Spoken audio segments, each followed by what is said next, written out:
Inagaw nila ang aking anak at dangal. Habang nagpapakasasa ang sarili kong kapatid, sa yamang ninakaw niya mula sa namayapa kong asawa, ako ay itinapon sa ulan bilang isang baliw. Wala kang kwenta, pabigat ka lang, ang malupit nilang sumbat. Ngunit ang abong inyong inapakan ay muling magliliyab. Babangon ako mula sa dusa upang bawiin ang akin. Handa na ba kayong harapin ang puot ng isang inang ninakawan ng lahat? Basura! Isa kang malaking basura na nagpapanggap na mayaman. Kaya huwag mong dumihan ang upuang ito. Ang boses na yon ay matalim, puno ng pandidiri, at umalingaw-ngaw sa tahimik na bahagi ng business class cabin. Hindi ito nagmula sa isang ordinaryong pasahero, kundi kay Carla, ang head flight attendant, na may perpektong ngiti para sa mga mayayaman, ngunit may matang mapanghusga para sa mga nakikita niyang mababa. Unti-unting lumayo ang paningin mula sa nagngangalit na mukha ni Carla, pababa sa mga kamay ng babaeng sinisigawan niya. Nakayuko lamang si Mirelda. Ang kanyang magaspang at nanginginig na mga daliri ay mahigpit na nakahawak sa isang mumurahing plastic container. Sa loob nito ay ang mainit pa at sariling lutong pork adobo, ang paboritong pagkain ng kanyang asawang si Gabriel. Ngayon, ang ikasandaang araw ng pagkamatay nito at gusto lamang niyang iuwi ang paborito nitong ulam bilang pag-alaala. Isang simpleng ritual ng pagmamahal na ngayon ay pinagmumukhang isang malaking kasalanan. Walang pasabing hinablot ni Carla ang lalagyan mula sa mga kamay ni Mirelda. Sa isang mabilis at malupit na galaw, itinapon niya ito sa basurahan ng aisle cart. Kumalat ang amoy ng tuyo at suka. Isang pamilyar na halimuyak ng tahanan na ngayon ay nilambungan ng matinding kahihiyan. Pinanood ni Mirelda ang pagbagsak ng kanyang pinaghirapan. Walang luhang pumatak, walang sigaw na lumabas sa kanyang mga labi. Ang pinakamasidhing sakit ay ang sakit na tahimik. Nanikip ang kanyang lalamunan hanggang sa maglasang mapait ito. Namatay ang pakiramdam ng kanyang mga braso at binti. Ang mga nakasanayang disenyo ng eroplanong ito, ang mga ilaw, ang malambot na upuan. Lahat ay biglang naging malamig at nakakatakot. Bakit kailangang maging ganito kalupit ang mundo sa isang pusong nangungulila? Ang katanungang ito ay paulit-ulit na sumisigaw sa isipan ni Mirelda habang pinipigilan niya ang pagkawala ng kanyang katinuan. Bago pa man siya makabawi mula sa pagkabigla, isang lalaki ang lumapit. Si Arnaldo, ang vice-presidente ng Aurora Air. Nakasuot ito ng mamahaling suit at may hawak na baso ng champagne. Imbes na sawayin ang kawalang hiyaan ng kanyang empleyada, tiningnan lamang niya si Mirelda mula ulo hanggang paa nang may matinding pagkasuklam.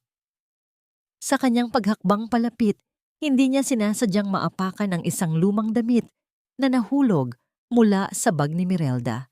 Hindi lang iyon basta damit. Isa itong kupas na gray cardigan na madalas suotin ni Gabriel noong nabubuhay pa ito. Bumaon ang dumi ng sapatos ni Arnaldo sa mismong dibdib ng damit. Next time, Carla, make sure you double-check the passenger manifest. Hindi natin alam kung paano nakapasok ang mga ganitong klase ng tao dito. Nakakasira ng image ng Aurora Air.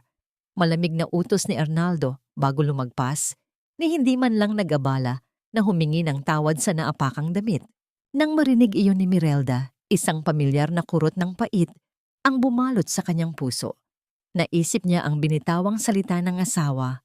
Sa langit, pantay-pantay ang dangal. Ngunit ngayon, ang mismong eroplanong binuo ng kanyang asawa upang magbigay ng pantay na pag-asa ay siya ring dumudurog sa kanyang pagkatao. Dahan-dahang lumuhod si Mirelda sa carpeted na sahig ng eroplano. Ang kanyang mga nanginginig na kamay ay maingat na inabot ang cardigan.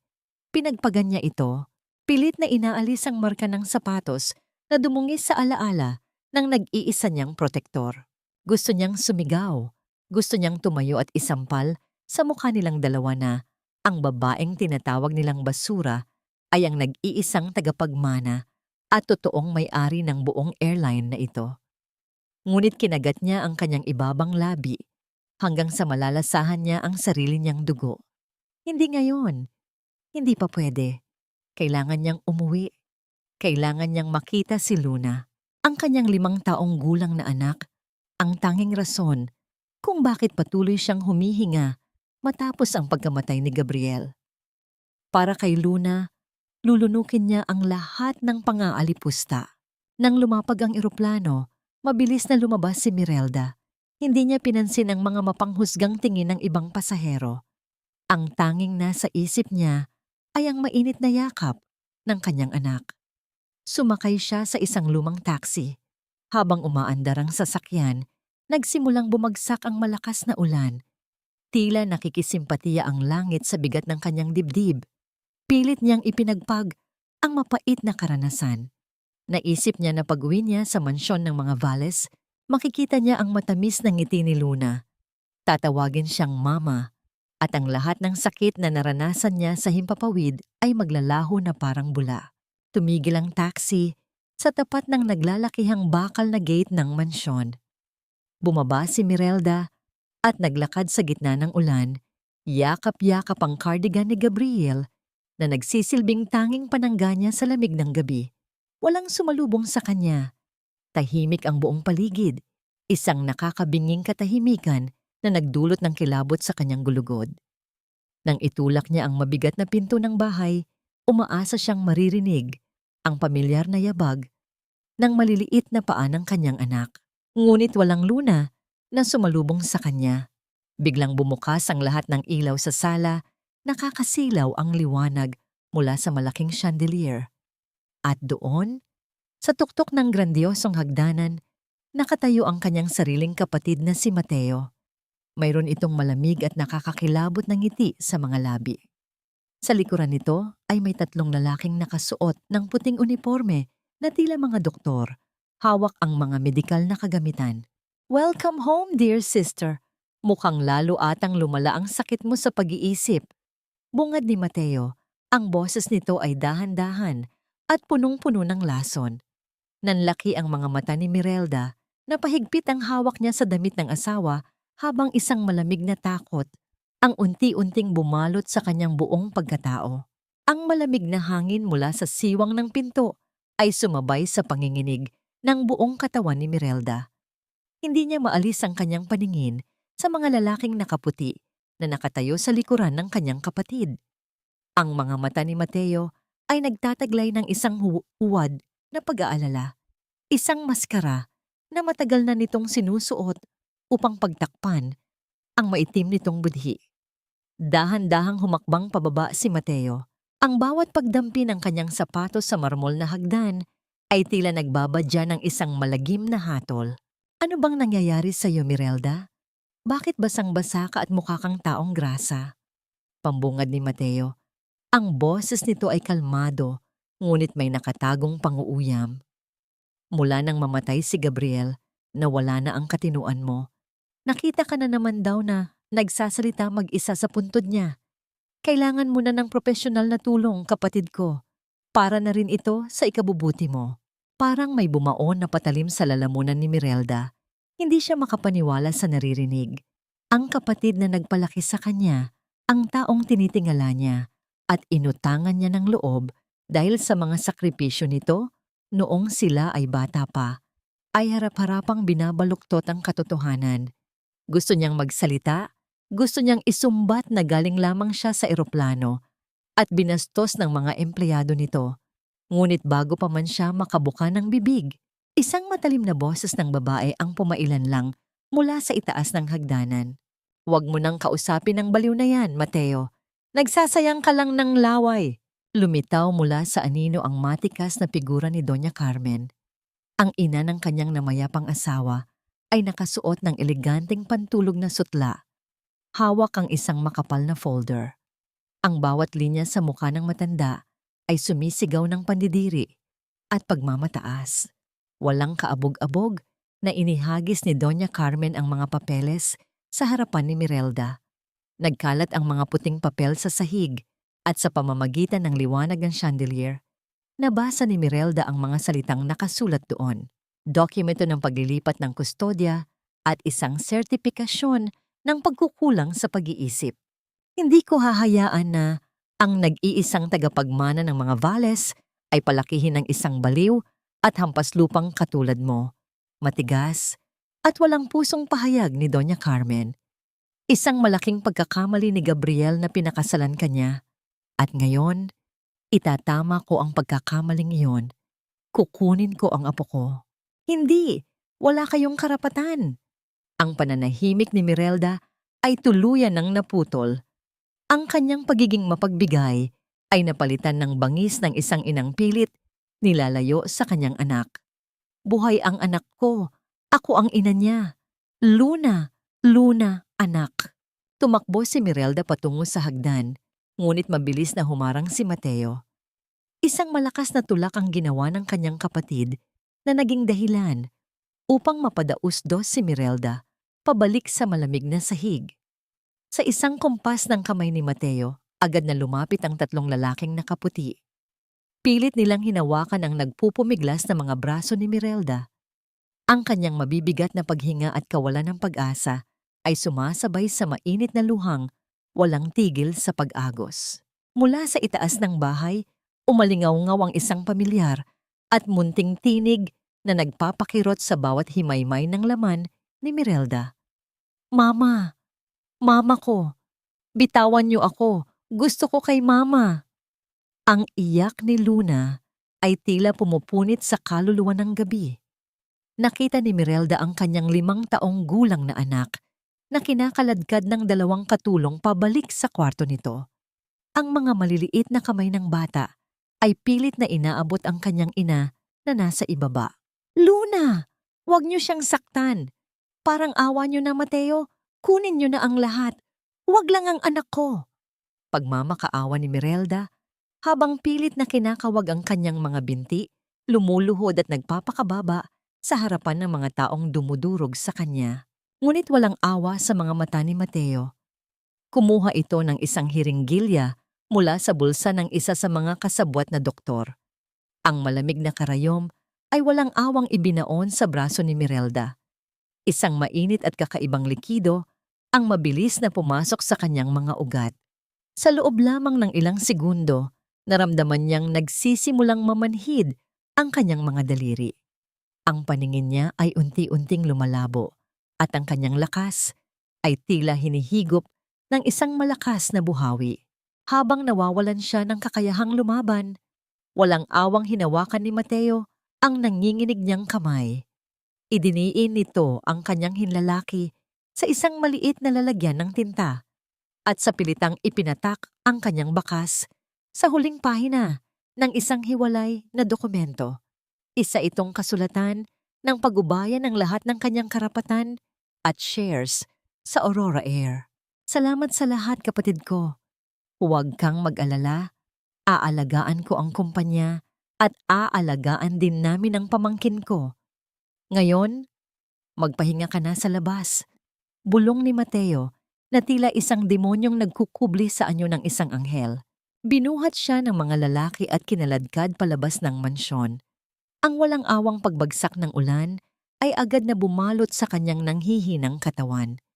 Itinapon siya sa labas ng malaking tarangkahan na parang isang basahan na wala ng silbi. Ang mabigat na bakal na pinto ng mansyon ay sumara ng may puwersang naghiwalay sa kanya sa kanyang buong mundo. Nakahandusay si Mirelda sa maputik na kalsada. Ang kanyang paningin ay paikot-ikot, ngunit pinilit niyang idilat ang kanyang mga mata. Lumingala siya sa bintana ng 2 palapag. Mula roon, nakita niya ang isang maliit na anino. Isang maliit na bagay ang nahulog mula sa bintana, inanod ng hangin, at dahan-dahang lumapag sa basang semento, ilang pulgada mula sa kanyang mukha. Ginamit ni Mirelda ang kahuli-hulihang lakas ng kanyang katawan upang gumapang papalapit dito. Isa itong maliit na kulay rosas na panyo. Ang panyong palaging ginagamit ni Luna. Kahit basang-basa na ito ng ulan, naaamoy pa rin niya ang pinaghalong pabango ng bata at ang pamilyar na amoy ng kanyang anak. Ipinulupot niya ang panyo sa kanyang dibdib, umiiyak ng walang tunog, habang ang ulan ay patuloy na naghuhugas sa kanyang mga luha. at dugo mula sa kanyang nakagat na labi. Wala na siyang asawa, wala na siyang anak, at ang pamilyang inasahan niyang aakap sa kanya ay siya mismong sumaksak sa kanyang likuran. Sa kalagitnaan ng kanyang pag-aagaw buhay at pagkalunod sa sariling pighati, hindi napansin ni Mirelda na sa kabilang kalsada, sa likod ng malalakas na buhos ng ulan, ay may isang itim na sasakyan na nakaparada sa dilim. Mula sa nakabukas na bintana nito, isang mahinang kislap ng lente ang paulit-ulit na nagrerehistro sa dilim. May isang taong tahimik na rinirecord ang bawat detalye ng kawalang katarungang naganap. Unti-unting nagdilim ang buong paningin ni Mirelda. Ang epekto ng gamot ay tuluyan ng humila sa kanyang diwa pababa sa kawalan. Ipinikit niya ang kanyang mga mata, hinihintay na lamang ang tuluyang pagbagsak ng kanyang mukha sa malamig na semento. Ngunit hindi dumating ang matigas na semento. Bago pa man siya tuluyang mawalan ng malay, naramdaman niya ang pagkawala ng ulan sa kanyang mukha. Isang malaking itim na payong ang sumalo sa galit ng langit. Isang pares ng malalakas at maiinit na kamay ang maagap na sumalo sa kanyang baywang. Sa huling sandali ng kanyang kamalayan, naramdaman niya ang pagdampi ng kanyang pisngi sa isang tuyo at makapal na coat ng lalaki, nagdadala ng isang pamilyar ngunit estrangherong init na pilit bumubuhay sa kanyang nanlalamig na puso. Nagsimulang magbalik ang kamalayan ni Mirelda sa pamamagitan ng isang banayad na init. Wala na ang walang awang hagupit ng ulan at wala na rin ang magaspang na semento na huling niyakap ng kanyang pisngi. Sa halip, naramdaman niyang nababalot ang kanyang nanghihinang katawan ng isang makapal at malambot na kumot. Dahan-dahan niyang iminulat ang kanyang mga mata. Ang unang sumalubong sa kanyang paningin ay isang mababang kisame na gawa sa kahoy at isang maliit na bombilya na nagbibigay ng dilaw at malamlam na liwanag. Mula sa hindi kalayuan, umalingaungaw ang pamilyar na amoy ng pinakuluang luya at sabaw ng manok. Isang amoy na nagpapaalala ng mga simpleng araw bago gumuho ang kanyang mundo. Pinilit niyang bumangon, ngunit isang matinding kirot ang gumapang sa kanyang buong katawan, lalo na sa kanyang braso kung saan ibinaon ni Mateo ang karayom. Huwag mo munang pilitin ang sarili mo, Hija. Mahina pa ang katawan mo. Isang mainit na boses ng matandang babae ang pumutol sa katahimikan. Lumapit ang isang ginang na may maamong mukha at mga matang puno ng pag-aalala. Nakilala ito kaagad ni Mirelda. Si Nanay Rosa, ang pinakamatandang flight attendant ng Aurora Air na palaging magiliw na bumabati sa kanya noong nabubuhay pa si Gabriel.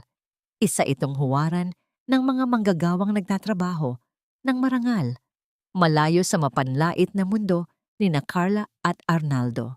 Nanay Rosa, paano po ako napunta rito? Garalgal at nangihinang tanong ni Mirelda. Hindi ako ang nagdala sa iyo rito, Mirelda. Siya. Tugon ng matanda sabay turo sa isang figura ng lalaki na nakatayo malapit sa bintana. Tahimik na pinagmamasdan ang patuloy na pagbuhos ng ulan sa labas. Humarap ang lalaki. Siya ang may-ari ng mainit na coat na sumalo kay Mirelda mula sa bingit ng kamatayan. Matangkad, may formal na tindig, at may mga matang nagtataglay ng lalim at talino. Nakasuot siya ng isang simpleng asul na polo na medyo lukot na, marahil dahil sa magdamag na pagbabantay. Ako si Alfonso.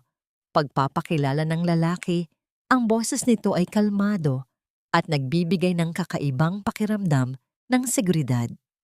Isa akong abogado at matalik na kaibigan ni Gabriel mula pa noong nasa law school kami. Ako ang nasa loob ng sasakyan kagabi. Nakita ko ang lahat at na-record ko ang ginawa nila sa'yo. Nang marinig ang salitang kagabi, tila isang malakas na kidlat ang muling tumama sa isipan ni Mirelda. Bumalik ang lahat ng alaala.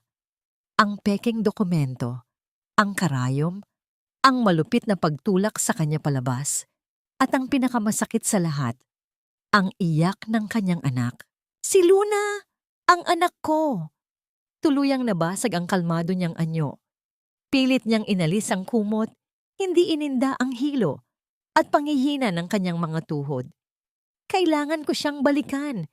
Kinuha nila si Luna. Sinasaktan nila ang anak ko. Nagmamadaling humakbang si Mirelda patungo sa pinto, ngunit mabilis na naharang ni Alfonso ang daan. Hindi siya gumamit ng dahas. Sa halip ay mahigpit, ngunit maingat nitong hinawakan ang magkabilang balikat ni Mirelda. Bitawan mo ako. Kailangan ko ang anak ko. Umiiyak na pagpupumiglas ni Mirelda. Sinusuntok ang dibdib ng lalaki sa abot ng kanyang makakaya. Hindi ininda ni Alfonso ang mga mahihinang suntok ng naghihinagpis na ina. Hinayaan niya itong ilabas ang sakit bago siya nagsalita, gamit ang isang boses na matigas ngunit puno ng pag-unawa. Makinig ka sa akin, Mirelda. Alam kong masakit. Alam kong gusto mong sirain ang pinto ng mansyong yon. Pero sa tingin mo ba, makakalapit ka kay Luna sa ganyang kalagayan? May hawak silang dokumento na nagsasabing wala ka sa katinuan. Kapag bumalik ka roon ngayon, hindi ka na nila basta itatapon sa kalsada. Ikukulong ka na nila sa isang totoong mental hospital at hinding-hindi mo na makikita si Luna. Iyon ba ang gusto mong mangyari? Ang mga salitang iyon ay parang malamig na tubig na ibinuhos sa nag-aapoy na damdamin ni Mirelda. Natigilan siya.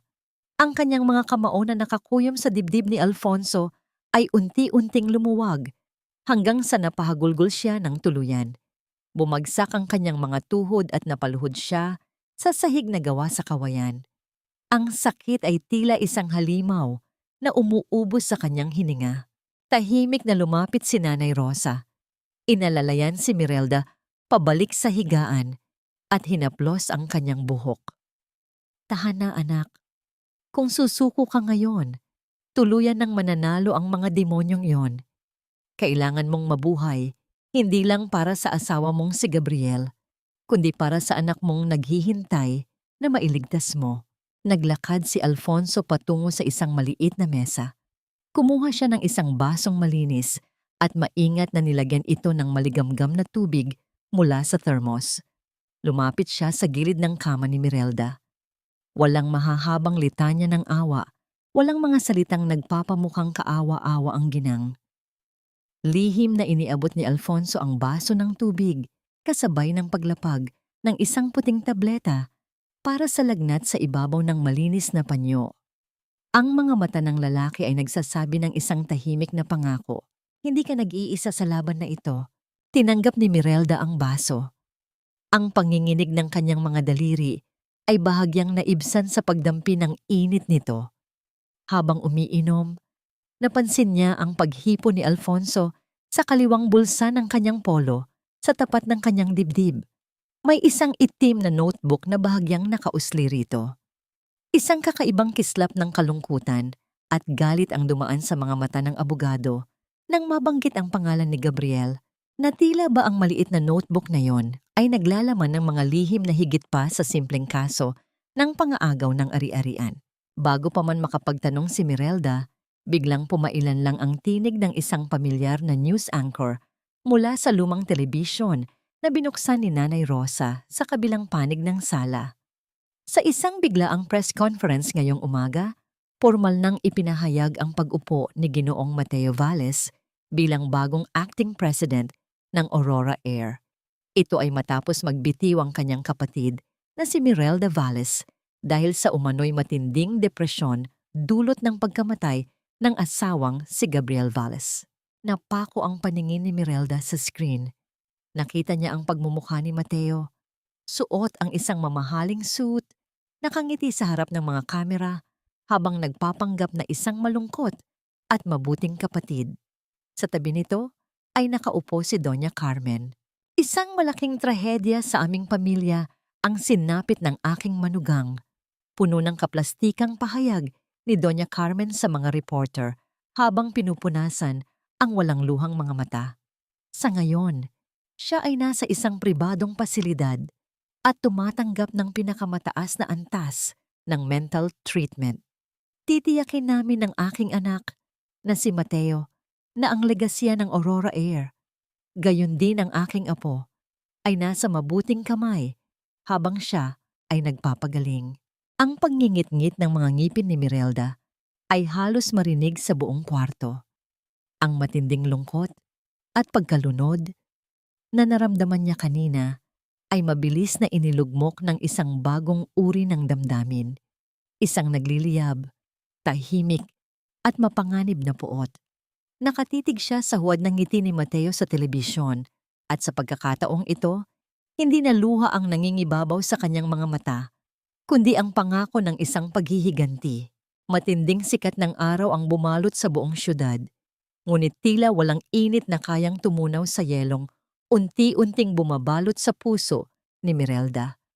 Nakatayo siya sa kabilang kalsada, nakatago sa lilim ng isang malaking puno, habang ang kanyang mga mata ay nakapako sa makulay na gate ng pinapasukang kindergarten ni Luna. Kasama niya si Alfonso na nakamasid din at nagbabantay sa paligid. Kanina pa nila sinubukang lumapit, ngunit mahigpit ang mga nakabantay na gwardiya. Nakita mismo ni Alfonso ang isang litrato ni Mirelda na nakadikit sa pader ng guardhouse, may kasamang mahigpit na direktiba mula kay Doña Carmen na huwag papasukin ang ina ng bata dahil mapanganib daw ito at wala sa katinuan. Ang bawat bata na lumalabas mula sa gate ay nagpapabilis ng tibok ng puso ni Mirelda.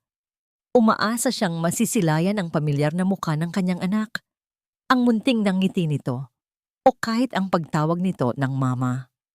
Ngunit oras na ang lumipas at walang Luna na lumaba. Basag ang katahimikan nang biglang umilaw at mag-vibrate ang lumang cellphone na binili ni Alfonso para kay Mirelda kinamagahan. Isang hindi rehistradong numero ang lumitaw sa screen. Puno ng pag-aalinlangan, sinagot ito ni Mirelda at itinapat sa kanyang tainga. Ang boses na narinig niya mula sa kabilang linya ay sapat na upang mapatayo ang mga balahibo sa kanyang batok. Mirelda, kapatid ko, saan ka ba nagpupunta? Alalang-alala na kami ni Mama sa'yo. Ang tono ni Mateo ay napakalambing, napakakalmado, na tila isang nagmamalasakit na kuya. Ngunit alam ni Mirelda na ang bawat salitang lumalabas sa bibig nito ay may nakakubling kamandag. Ibalik mo sa akin ang anak ko, Mateo. Parang awa mo na. Huwag niyo siyang idamay rito. Garalgal na pagmamakaawa ni Mirelda. Pilit pinipigilan ang paghagulgol upang hindi makatawag ng pansin sa mga dumaraan. Humalakhak ng mahina si Mateo mula sa kabilang linya, isang tawa na walang bahid ng awa. Emosyonal ka na naman. Nakikita mo na. Baliw ka na talaga, Mirelda. Pati sarili mong pamilya pinagdududahan mo. Gusto mo bang makita si Luna? Umiiyak siya kagabi. Hinahanap ang mama niya. Awang-awa nga ako. Parang pinipiga ang puso ni Mirelda sa narinig. Ang imahe ng kanyang anak na umiiyak sa dilim ay isang patalim na paulit-ulit na itinarak sa kanyang dibdib. Ibibigay ko siya sa iyo, Mirelda. Kahit isang sandali lang, papayagan kitang mayakap siya. Patuloy ni Mateo, dahan-dahang inihahagis ang pain. Pero alam mo namang may kailangan ako. Ibigay mo lang sa akin ang passcode ng private vault ni Gabriel sa bangko. I-text mo sa akin ang 6 na numero at ipapasundo kita para makita mo ang anak mo. Tulungan mo ako para matulungan din kita. Nanlaki ang mga mata ni Mirelda. Ang vault ni Gabriel. Ang nag-iisang lugar na pinagbili ng kanyang asawa bago ito mamatay na huwag bubuksan hanggat hindi umaabot sa tamang panahon. Ngunit ngayon, nakasalalay dito ang pagkakataong mayakap muli si Luna. Nanginig ang kanyang mga labi at unti-unting bumuka ang kanyang bibig upang sabihin ang mga numero. Handa na siyang isuko ang lahat. Handa na siyang maging talunan kapalit ng kanyang anak. Bago pa man siya makapagsalita, isang mabilis at matatag na kamay ang umagaw sa kanyang cellphone. Pinutol ni Alfonso ang tawag at mariing tinitigan si Mirelda. Ano ba ang ginagawa mo? Ibigay mo sa akin yan, Alfonso. Ibabalik niya ang anak ko. Galit na singhal ni Mirelda. Pilit na inaabot ang telepono habang patuloy sa pag-agos ang kanyang mga luha. Hindi gumalaw si Alfonso. Tiningnan niya ng diretso sa mga mata ang naghihinagpis na ina. nagpapadala ng isang malamig na katotohanan upang magising ito sa ilusyon. Huwag kang magpabulag sa emosyon mo, Mirelda. Isipin mo ng mabuti. Bakit ganoon na lamang kadesperado si Mateo na makuha ang passcode na yon? Dahil iyon na lamang ang nag-iisang alas mo. Kapag ibinigay mo yan ngayon, sa tingin mo ba ibabalik nila si Luna? Hindi. Kapag nakuha na nila ang gusto nila, mawawalan ka na ng silbi. Gagamitin nila ang pekeng medical record mo para ikulong ka sa mental hospital habang buhay. Hinding-hindi mo na makikita ang anak mo at baka pati buhay mo ay kunin nila. Natahimik si Mirelda. Ang mga salita ng abogado ay tumagos sa kanyang pag-iisip. Winawasak ang mga kasinungalingang pilit itinanim ni Mateo sa kanyang utak. Napaupo siya sa mababang pasamano sa gilid ng bangketa, pinanghihinaan ng loob sa bigat ng katotohanan. Nakikipaglaban siya sa mga taong walang konsensya at hindi sapat ang pagiging mabuti lamang upang manalo. Napatitig siya sa semento. Sa ilalim ng mainit na araw, may isang nalaglag na bulaklak ng kalachuchi.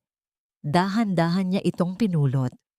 Ang malalambot nitong talulot ay nagpaalala sa kanya sa mga umagang sinusuklayan niya si Luna. Palaging nag-iipit ng ganitong bulaklak sa buhok ng bata bago pumasok sa eskwela. Ang munting alaalang iyon ang nagpaalab sa puot sa kanyang dibdib. Hindi siya papayag na ang mga demonyong iyon ang magpalaki sa kanyang anghel. Biglang napalingon si Alfonso patungo sa kalsada at mabilis na hinila si Mirelda papunta sa mas malalim na bahagi ng lilim. Isang mamahaling itim na kotse ang huminto sa mismong tapat ng gate ng kindergarten. Bumaba ang isang driver at pinagbuksan ng pinto ang pasahero sa likod. Ang mga binti ni Mirelda ay tila nanigas nang makita kung sino ang lumabas mula sa sasakyan. Ang bawat hakbang ng babaeng nakasuot ng matataas na takong ay nagpapahiwatig ng matinding kayabangan. Nakasuot ito ng isang mamahaling pulang damit. May suot na malalaking dark glasses at may hawak na designer bag si Carla, ang flight attendant na nagtapon ng kanyang adobo at nanlait sa kanya sa eroplano. Lalong nadurog ang puso ni Mirelda nang makitang inilabas ng gwardiya si Luna at itinulak ito patungo kay Carla. Ang bata ay nakayuko, walang sigla at halatang takot. Pilit na hinawakan ni Carla ang kamay ni Luna, ngumingiti ng pagkatamis-tamis sa mga gwardiya at guro upang magmukhang isang huwarang ina. Bago walang ingat na hinila, ang bata papasok sa sasakyan na parang isang bagahe. Ang huling larawang naiwan sa paningin ni Mirelda ay ang mukha ng kanyang anak na nakadikit sa salamin ng kotse. Tila naghahanap ng kaligtasan bago tuluyang umandar ang sasakyan papalayo. Balot ng malamig na pawis si Mirelda nang bigla siyang mapabangon mula sa kanyang higaan. Ang kanyang paghinga ay mabigat at putol-putol, tila hinahabol ng isang halimaw mula sa kailaliman ng kadiliman. Sa kanyang panaginip, nakita niya si Luna na umiyak sa gitna ng isang masukal na gubat. Pilit na inaabot ang kanyang mga kamay, ngunit bago pa man niya mayakap ang anak, ay bigla itong hinila palayo ng mga aninong may mukha ni na Mateo at Carla. Kinapa ni Mirelda ang kanyang dibdib, sinusubukang pakalmahin ang nagwawalang pintig ng kanyang puso sa gitna ng tahimik at madilim na kwarto. Dahan-dahan niyang inalis ang kumot at lumabas ng silid. Akala niya ay tulog na ang lahat dahil sa lalim ng gabi.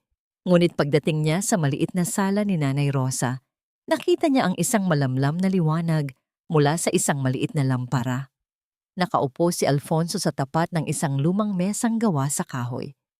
Nakakalat sa kanyang harapan ang makakapal na libro ng batas at mga patong-patong na dokumento. Halatang hindi pa ito natutulog. Pilit na naghahanap ng butas sa mga pekeng papeles na isinampa ni Mateo upang mabawi ang karapatan ni Mirelda. Nang maramdaman ni Alfonso ang presensya niya, nag-angat ito ng tingin. Walang mabibigat na tanong na lumabas sa bibig ng abogado. Walang pag-uusisa kung bakit siya gising o kung umiyak ba siya. Tahimik lamang na isinara ni Alfonso ang hawak niyang folder, tumayo at nagtungo sa maliit na kusina. Narinig ni Mirelda ang mahinang pagkalansing ng mga kutsara at ang pagbuhos ng mainit na tubig sa 2 tasa. Ilang sandali pa, lumapit si Alfonso at inilapag ang isang umuusok na kape sa mesa malapit kay Mirelda. Bago pa man makapagpasalamat ang ginang, naramdaman niya ang dahan-dahang paglapat ng isang makapal at malambot na kumot sa kanyang mga nanginginig na balikat. Inayos ni Alfonso ang laylayan nito upang tuluyang mabalot ng init ang katawan ni Mirelda. Ang simpleng galaw na yon ay nagpadala ng isang kakaibang alon ng kapanatagan sa kanyang dibdib. Walang malisya, walang pagmamalabis, tanging isang wagas na pagrespeto at pag-aalaga na matagal na niyang hindi nararamdaman mula nang mawala si Gabriel. Salamat, Alfonso. Pasensya na at naaabala ko pa ang tulog at trabaho mo. Mahinang wika ni Mirelda habang pilit na pinapainit ang kanyang mga palad sa gilid ng tasa. Umupo si Alfonso sa kanyang tabi, nag-iwan ng sapat at magalang na espasyo sa pagitan nila. Itinabi nito nang tuluyan ang mga papeles na kanina pa nito pinag-aaralan, ibinabaling ang buong atensyon sa kanya. Walang abala sa pagprotekta sa mga taong pinagkaitan ng hustisya, Mirelda. Lalo na kung ito ay para sa pamilya ng isang matalik na kaibigan. Kumusta ang pakiramdam mo? Sa halip na sumagot tungkol sa sarili, hindi napigilan ni Mirelda na mapangiti ng mapait habang nakatitig sa itim na kape. Alam mo ba, tuwing ganitong oras, madalas magising si Luna para humingi ng gatas. Mahilig siyang yakapin ang unan ko habang umiinom. At kapag umaga naman, ang paborito niya ay ang adobo ko. Iyon lang ang gusto niyang ulam, lalo na kapag medyo matamis ang sarsa. Hindi ko alam kung papakainin ba siya ng maayos ng mga taong yon. Hindi pinutol ni Alfonso ang pagsasalita niya. Pinakinggan nito ang bawat kwento, ang bawat maliit na detalye tungkol kay Luna. Na tila ba ito ang pinakamahalagang ulat na naririnig nito sa buong buhay niya. Tinitigan ni Alfonso si Mirelda, hindi bilang isang talunang biyuda na nawalan ng lahat, kundi bilang isang matatag na reyna na pansamantalang inagawan lamang ng korona.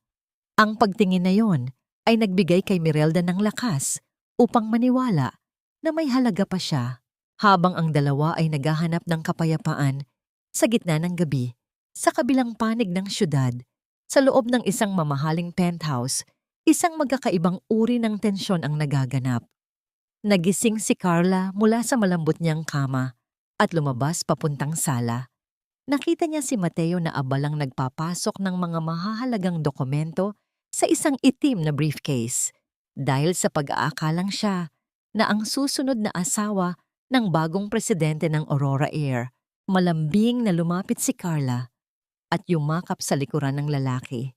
Sinubukan niyang silipin ang mga papeles at doon niya napansin ang mga pangalan ng iba't ibang offshore accounts at mga paglilipat ng malalaking ari-arian na hindi nakapangalan sa kumpanya, kundi sa mga tagong pangalan.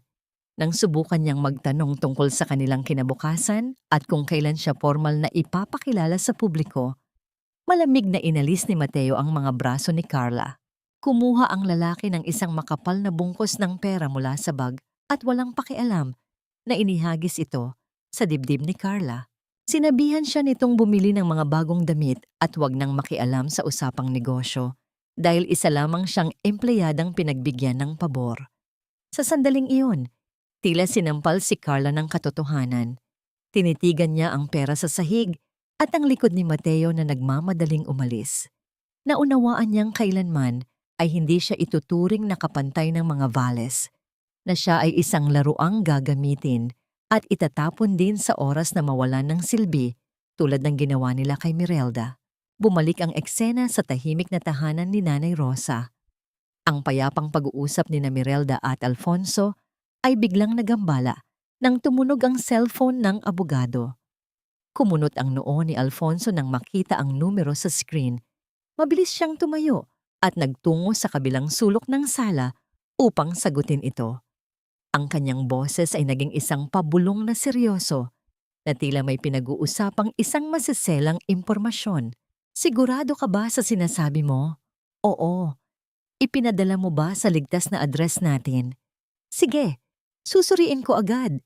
Mahinang tugon ni Alfonso bago ibinaba ang linya. Nagtatakang sinundan siya ng tingin ni Mirelda. Sino yon, Alfonso? May problema ba? Bago pa man makasagot ang abogado, umalingaw-ngaw ang tatlong mabibigat na katok mula sa pintuan sa labas. Nagkatinginan silang dalawa. Dahil sa takot na baka mga tauhan ito ni Mateo, maingat na lumapit si Alfonso sa pinto habang itinago ni Mirelda ang sarili sa likod ng pader. Nang buksan ni Alfonso ang pinto, wala siyang nakitang tao.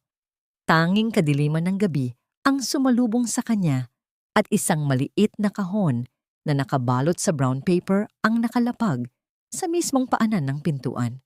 Kinuha ito ni Alfonso at isinara ang pinto bago nagmamadaling bumalik sa mesa. Nanginig ang mga kamay ni Mirelda habang pinapanood ang dahan-dahang pagbubukas ni Alfonso sa kahon. Nang matanggal ang takip, halos matigil ang pag-ikot ng mundo ni Mirelda. Sa loob, nakapatong sa isang lumang tela, ay ang relong pambigkis na binigay niya kay Gabriel noong ika-5 anibersaryo ng kanilang kasal. Ang parehong relo na suot nito noong araw na mamatay ito.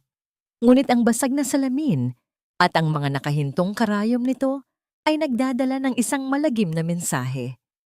Sa ilalim ng relo, may isang maliit na piraso ng papel na naglalaman ng isang pangungusap na isinulat sa pulang tinta. Hindi siya naaksidente. Nanlamig si Mirelda habang pinagmamasdan ang sirang mekanismo ng relo ng kanyang asawa. Ang mga sirang bahagi sa loob ng basag na salamin ay tahimik na nagpapahiwatig na ang oras ng katotohanan ay nagsisimula pa lamang tumakbo. Ang basag na salamin ng relo ay hindi lamang nagdala ng mapait na nakaraan, kundi nagbukas ng isang malinaw na landas patungo sa katotohanan. Sa pamamagitan ng mga nakahintong karayom nito na nakaturo sa ika-4 at 15 minuto, naisip agad ni Mirelda ang isang tiyak na lugar, ika-15 ng Abril, ang mismong araw ng kanilang kasal. May isang lumang rest house si Gabriel sa liblib na bahagi ng syudad na naglalaman ng kanyang pribadong aklatan. Isa itong lugar na kailanman ay hindi pinagkaabalahang bisitahin ni Mateo dahil sa kawalan nito ng marangyang halaga sa kanyang mapanghusgang mga mata. Sa ilalim ng balabal ng gabi, maingat na naglakbay sina Mirelda at Alfonso patungo sa nasabing lugar. Pumasok sila sa loob ng aklatan kung saan ang amoy ng lumang papel at alikabok ay nagpapaalala ng mga panahong payapa pa ang lahat. Walang pag-aalinlangang nilapitan ni Mirelda ang isang malaking nakasabit na painting ng kanilang pamilya na iginuhit noong unang kaarawan ni Luna. Nang dahan-dahan nila itong ibaba, bumungad ang isang nakatagong bakal na lalagyan sa loob ng pader. Ginamit ni Mirelda ang petsa ng kanilang kasal bilang mga numero at isang mahinang lagutok mula sa kandado ang naghudyat na bukas na ang pinto nito. Sa loob ay tumambad ang isang makapal na talaarawan, ilang patong ng mga manipis na folder at isang pamilyar na lumang polo shirt ni Gabriel. Kinuha ni Alfonso ang mga dokumento at agad na sinuri sa ilalim ng liwanag ng kanyang dalang lente. Nakita niya ang mga patunay ng tinatawag na ghost maintenance, mga peking resibo at bilyon-bilyong pisong pondo na ibinulsa ni na Mateo at Arnaldo na dapat sana ay para sa kaligtasan ng mga eroplano ng Aurora Air. Ngunit ang pinakakakilakilabot na natuklasan ay hindi ang pagnanakaw ng yaman. Mula sa loob ng talaarawan ay nahulog ang isang maliit na voice recorder. Nanginginig ang mga kamay ni Mirelda nang pindutin niya ang aparato upang patugtugin ito. Umaling-awngaw sa tahimik na silid ang boses ni Gabriel na tila nakikipagtalo tungkol sa mga nawawalang pondo ng kumpanya. Kasunod nito ay ang matinding pag-ubo at mabibigat na paghinga. Tila kinakapos ng hangin ang kanyang asawa. Narinig niya ang garalgal na pagmamakaawa ni Gabriel, humihingi ng tulong at naghahanap ng kanyang gamot sa puso na nakapatong lamang sa ibabaw ng mesa. Pagkatapos, isang malamig at pamilyar na boses ang sumagot. Boses ni Mateo.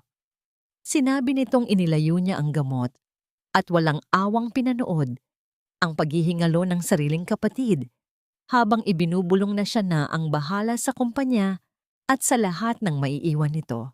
Ang bawat salitang narinig mula sa maliit na aparato ay tila isang matalim na patalim na paulit-ulit na humihiwa sa kaluluwa ni Mirelda.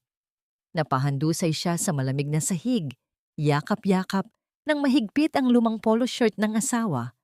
Walang malakas na palahaw o sigaw na lumabas sa kanyang bibig. Ang kanyang pag-iyak ay tahimik, isang pag-iyak ng pusong tuluyan ng nadurog at naubusan ng dugo.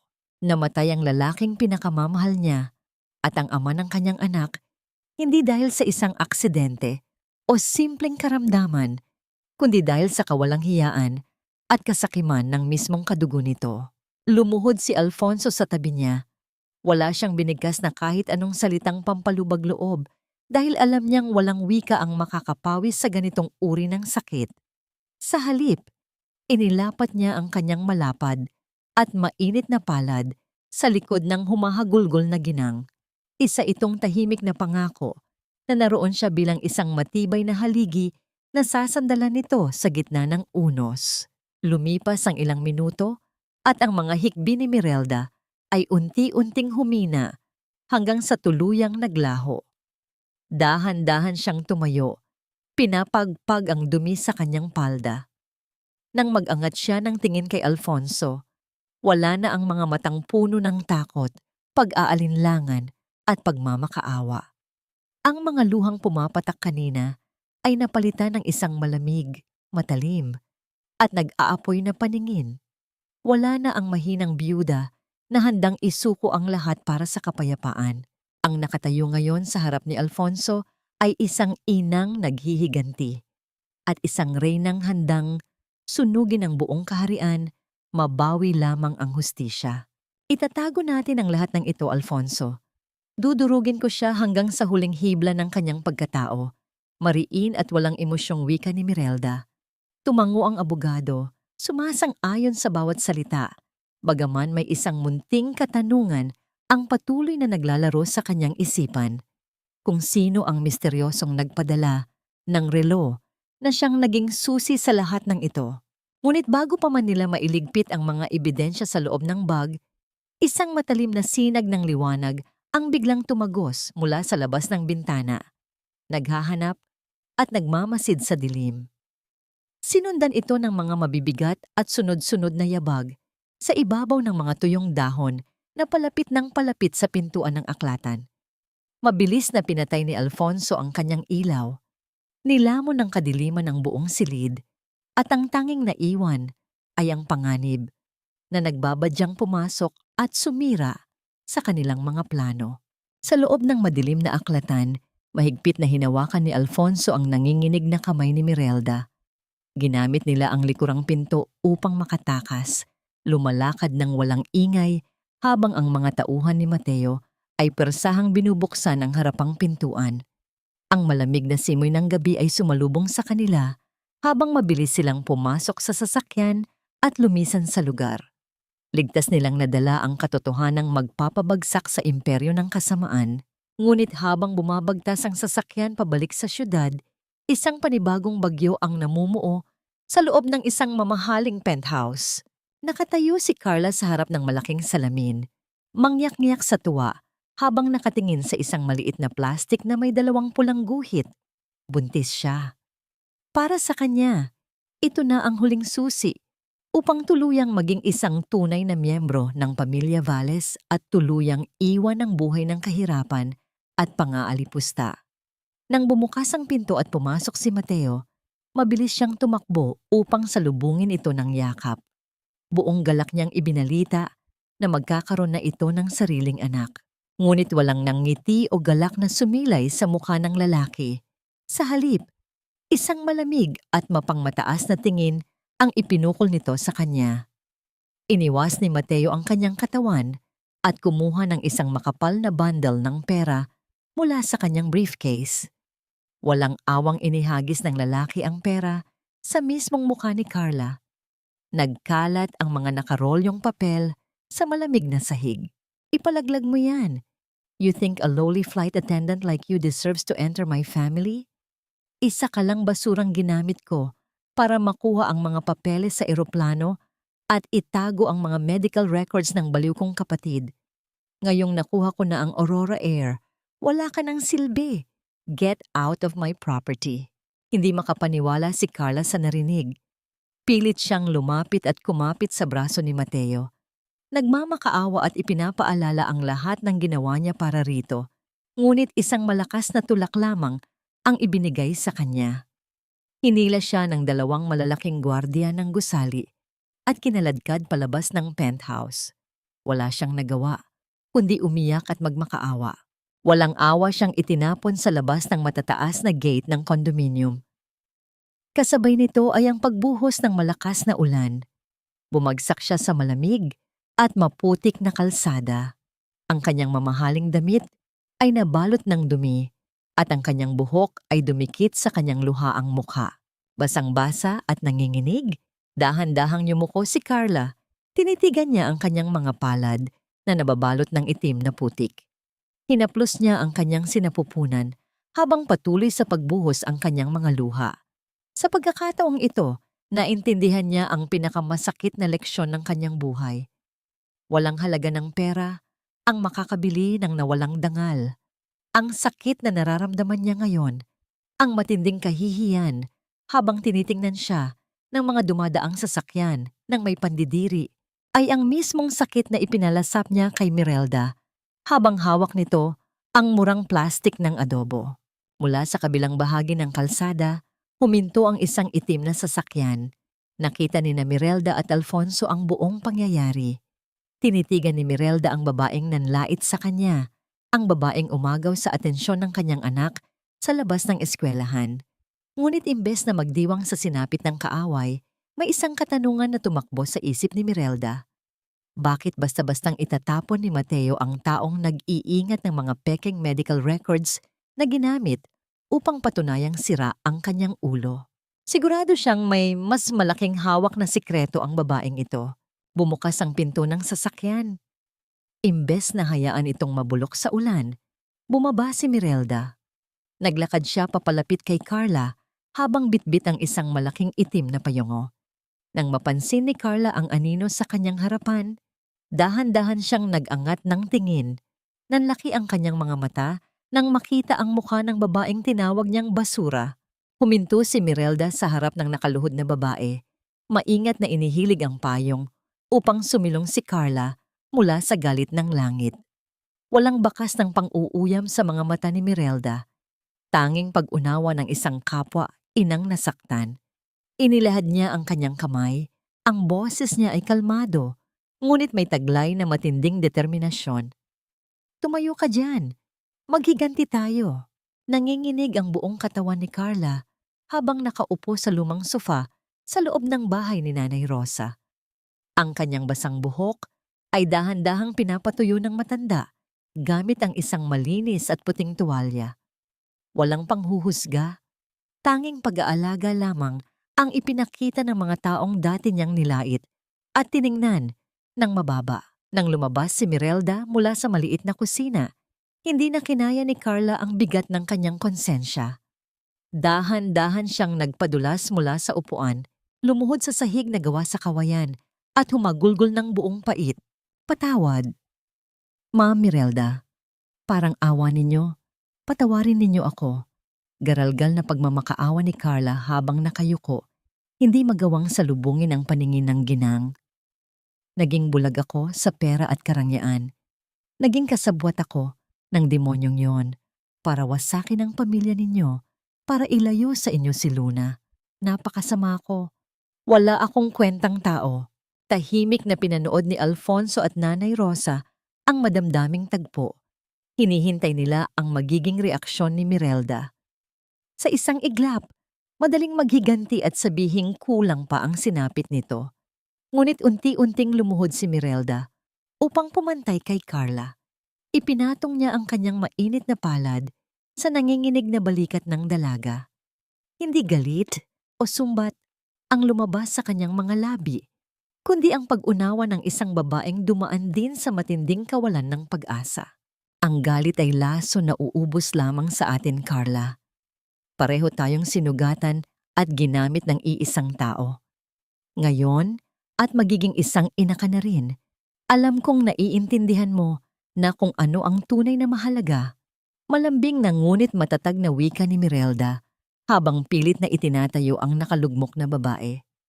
Tinatapos ko na ang galit ko sa iyo rito. Simula ngayon, hindi na tayo mga biktima. Lalaban tayo. Bumalik si Mirelda sa kusina at makalipas ang ilang sandali, umalingaw-ngaw sa buong silid ang pamilyar at nakakagutom na amoy ng toyo, suka at ginigisang bawang. Inilapag ni Mirelda ang isang mangkok ng mainit na pork adobo sa mesa. Ang mismong ulam na walang awang itinapon ni Carla sa basurahan ng eroplano. Kainin mo ito. Kailangan ng lakas ng bata sa sinapupunan mo. Utos ni Mirelda. Nanginginig ang mga daliri ni Carla nang kunin niya ang kutsara.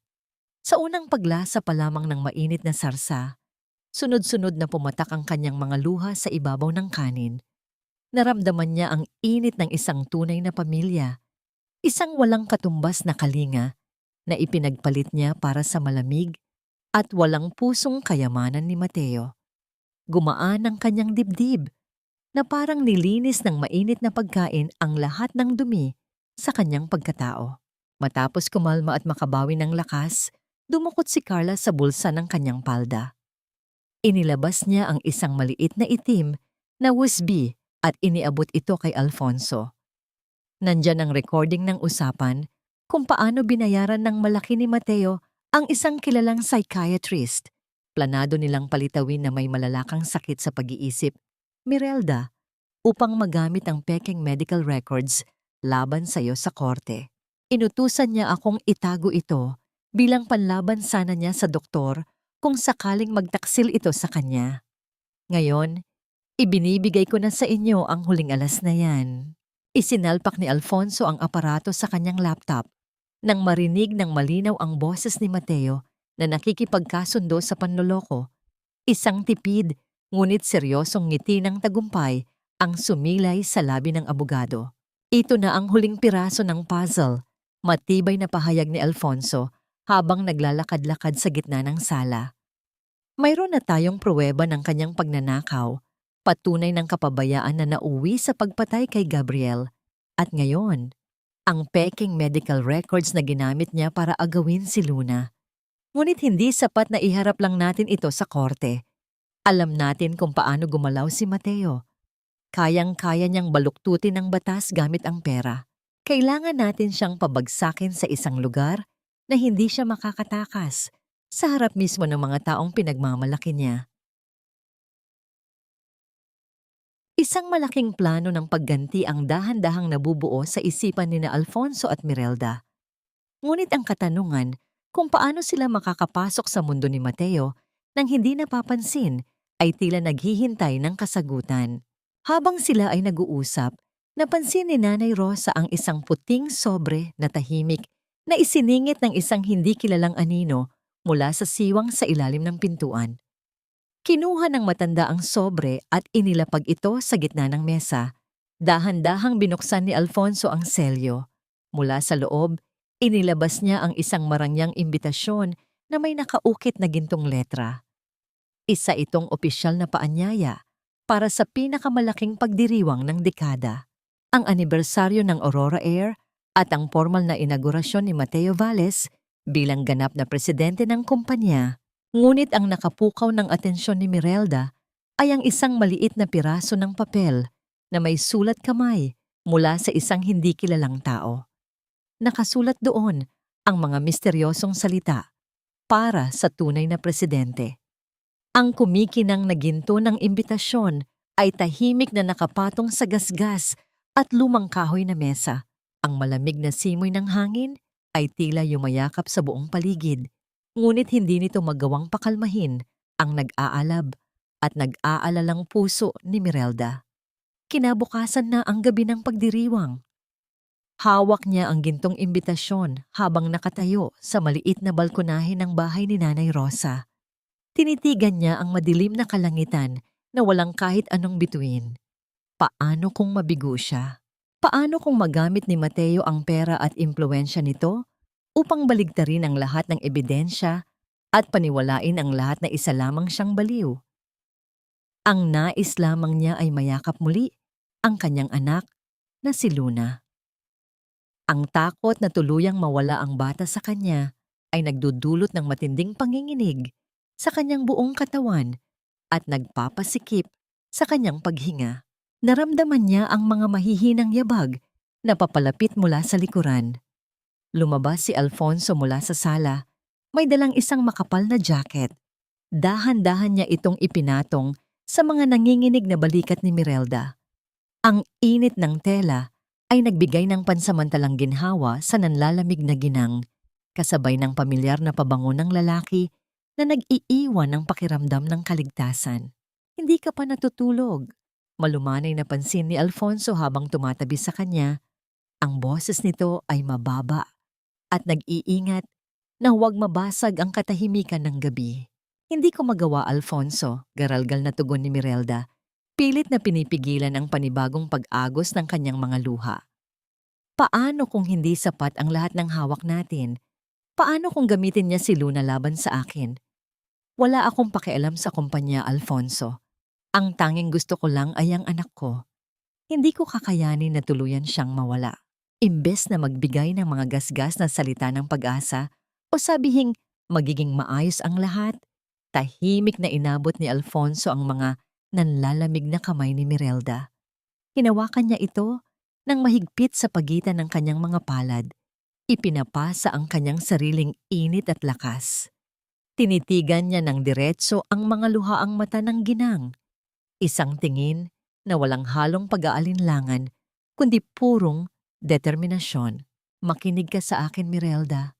Bilang isang abogado, ipinapangako ko sa iyo ang aking karangalan. At bilang isang lalaking nagpapahalaga sa iyo, ipinapangako ko ang aking buhay. Hindi tayo aalis sa bulwagang yon bukas nang hindi mo kasama si Luna. Ibabalik ko ang anak mo sa iyong mga bisig, kahit ano pa ang mangyari. Hindi na kita hahayaang masaktan pa. Ang mga salitang iyon ay tumagos sa pinakamalalim na bahagi ng puso ni Mirelda. Isang payapa at tahimik na luha ang pumatak mula sa kanyang mga mata.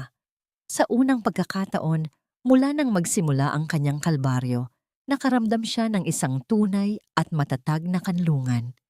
Ang lalaking ito, na walang obligasyon na ipagtanggol siya, ay handang itaya ang lahat para sa kanya. Dahan-dahan at puno ng tiwala na inihilig ni Mirelda ang kanyang ulunan sa malapad na balikat ni Alfonso. Walang labis na pisikal na ugnayan, walang mapusok na galaw. Tanging dalawang pusong dumaan sa matinding pighati na naghahanap ng kapayapaan sa piling ng isa't isa. Ipinikit ni Mirelda ang kanyang mga mata habang dinaramdam ang panatag na pagtaas at pagbaba ng hininga ni Alfonso.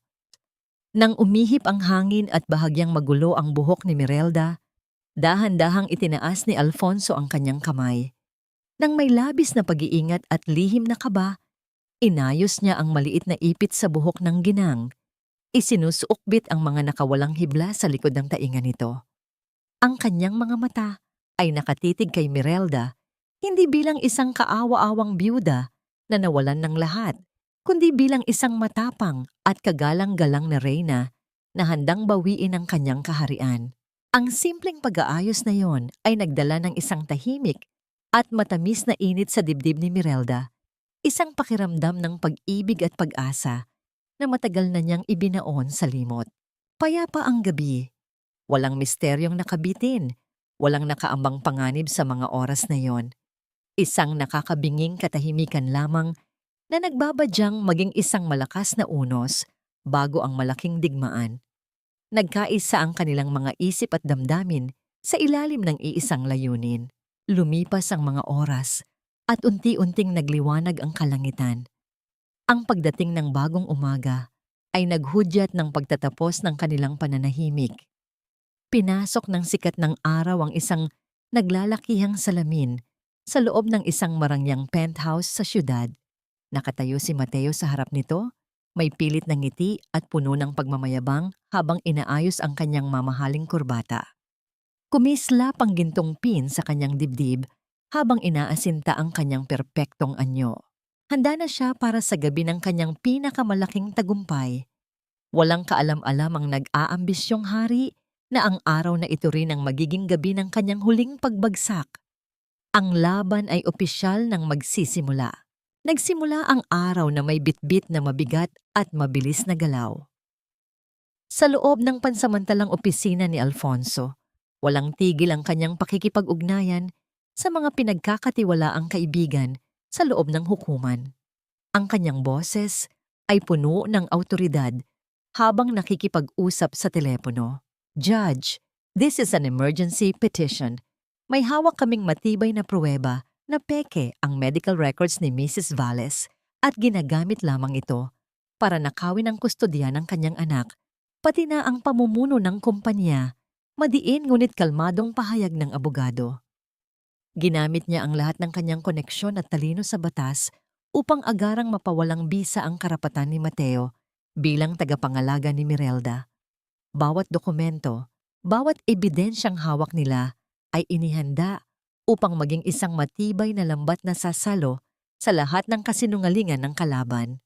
Samantala, sa isang maliit na kainan malayo sa nagtataasang gusali ng syudad, tahimik na nagtipon ang ilang mga lumang empleyado ng Aurora Air. Nakatayo sa harapan nila si Nanay Rosa, kasama si Carla, na bakas pa rin ang pamumutla mula sa sinapit na trahedya kagabi. Humarap si Carla sa mga dating kasamahan, hindi bilang isang mapagmataas na flight attendant, kundi bilang isang babaeng natuto sa matinding pagkakamali. We need your help. Hindi na ito ang kumpanyang itinayo ni Sir Gabriel. Pakiusap ni Carla, ang mga mata nito ay nagmamakaawa habang ipinapakita ang mga nakuhang patunay ng pagnanakaw ng bagong pamunuan. Ang mga kwento ni Nanay Rosa tungkol sa tunay na pangarap ni Gabriel at ang katapangan ni Mirelda ay nag-apoy sa natutulog na katapatan ng mga manggagawa.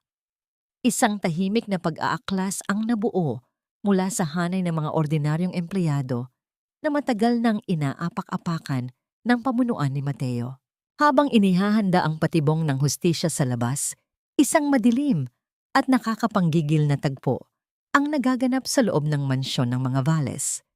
Nakatayo si Doña Carmen sa harap ng isang malaking salamin, pinapanood ang isang katulong na pilit isinusuot. Ang isang makapal at magarbong bestida kay Luna. Walang tigil sa pag-iyak ang bata. Umaatras at paulit-ulit na tinatawag ang kanyang ina. Imbes na maawa o pakalmahin ang bata, walang habas na hinawakan ni Doña Carmen ang maliit na braso ni Luna at mariin itong pinisil. Stop crying, Luna! Nakakahiya ka! Matalim at nagbabantang utos ng matanda. Kapag humarap ka mamaya sa mga bisita at reporter, tatawagin mong Papa ang Tito Mateo mo. Kapag narinig kong hinanap mo ang baliw mong ina o gumawa ka ng eskandalo, ikukulong kita sa madilim na kwarto at hindi na kita pakakainin. Naiintindihan mo ba? Napahikbi ng tahimik si Luna, takot na takot sa mabangis na anyo ng kanyang lola. Nang iwan si Luna sa kwarto upang mag-isa sandali, dahan-dahan itong gumapang patungo sa kanyang kama. Mula sa loob ng kanyang maliit na bulsa, inilabas niya ang isang nakatuping papel. Isa itong ginuhit na larawan gamit ang Crayola, isang batang babae na hawak kamay ang kanyang ina na may malaking ngiti sa ilalim ng asul na kalangitan. Maingat niya itong itinago sa ilalim ng kanyang unan. Ipinikit ng bata ang kanyang mga mata na namumugto sa pag-iyak at bumulong ng isang inosenteng panalangin. Umaasang darating ang kanyang mama, gaya ng isang superhero upang iligtas siya mula sa mga halimaw na nakapaligid sa kanya. Pabalik sa tahimik na kanlungan ni na Alfonso, ang oras ng paghihintay ay tuluyan ng natapos. Nakatayo si Mirelda sa harap ng isang buong salamin. Wala na ang kupas na damit, wala na ang magulong buhok, at higit sa lahat, wala na ang nakayukong postura ng isang biyudang handang magpaalipin sa pangalan ng utang na loob. Nakasuot siya ngayon ng isang eleganteng hatinggabing asul na bestida. Ang kulay nito ay sumisimbolo sa kanyang kapangyarihan at pagluluksa sa kanyang dating kahinaan. Nakataas ang kanyang buhok, nagpapalitaw sa kanyang matapang na mukha, habang ang kanyang mga mata ay nag-aapoy sa matinding determinasyon. Nang lumabas siya ng silid, natigilan si Alfonso. Ang lalaking laging kalmado at formal ay hindi naiwasang mapangiti nang may halong matinding paghanga. Ang babaeng nasa harapan niya ngayon ay hindi lamang isang inang naghahanap ng hustisya, kundi ang tunay at nag-iisang reyna ng Aurora Air na handang bawiin ang kanyang trono. Sumapit ang gabi. Dumating ang sasakyan ni Mirelda at Alfonso sa tapat ng isang naglalakihang 5 bituing hotel kung saan nagaganap ang marangyang pagdiriwang ni Mateo. Makikita mula sa labas ang kumpol ng mga sikat na personalidad, mga politiko, at matataas na tao sa lipunan na nakasuot ng kani-kanilang mamahaling alahas. Ngunit ang bawat pasukan at pasilyo ay napapalibutan ng mga naglalakihang gwardiya ni Mateo. Hawak ang listahan ng mga piling panauhin at may mahigpit na utos na huwag magpapasok ng sinumang hindi imbitado. Isang malaking pader ng seguridad ang nakaharang sa kanilang landas. Huminto ang kanilang sasakyan sa gilid ng pulang karpet, sinalubong ng nakakabulag na sikat mula sa mga kagamitan ng mga mamamahayag na nag-aabang sa labas. Sa loob ng marangyang bulwagan ng hotel, ang paligid ay napupuno ng kinang mula sa mga naglalakihang chandelier at mamahaling kasuotan ng mga panauhin. Nakatayo si Mateo sa gitna ng entablado. Ang kanyang imahe ay nag-uumapaw sa huwad na kabutihan at kapangyarihan. Sa likuran niya ay ang malaking logo ng Aurora Air. Ang kanyang boses ay pumapailan lang sa buong silid, umaakit ng atensyon at pekeng simpatiya mula sa mga matataas na tao sa lipunan. Gabriel left us too soon. Isang napakalaking kawalan para sa ating lahat. Mapagkunwaring panimula ni Mateo, umaarte na tila pinipigil ang kanyang mga luha. Kaya as the new president of Aurora Air, I promise to protect his legacy. I will protect this company. At para sa aking kapatid na si Mirelda, na ngayon ay nagpapagaling sa isang mental facility dahil sa matinding depresyon, I want everyone to know that we are doing everything to help her recover. Pamilya tayo rito. Isang mainit na palakpakan ang ibinigay ng mga tagapakinig sa magandang talumpati ng bagong presidente.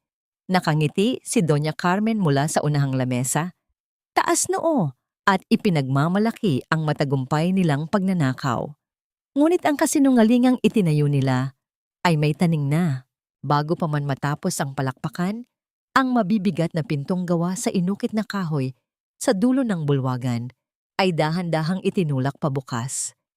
Isang malakas na liwanag mula sa pasilyo ang pumasok na naging dahilan upang mapalingon ang lahat ng mga panauhin. Ang mga gwardiyang nakabantay sana sa labas ay tahimik na pinigilan ng mga dating empleyado ng Aurora Air sa pangunguna ni Nanay Rosa at Carla na ginamit ang kanilang kaalaman sa mga pasikot-sikot ng hotel upang mabigyan ng daan ang tunay na may-ari ng gabi. Nakatayo sa gitna ng maluwag na pasukan, si Mirelda.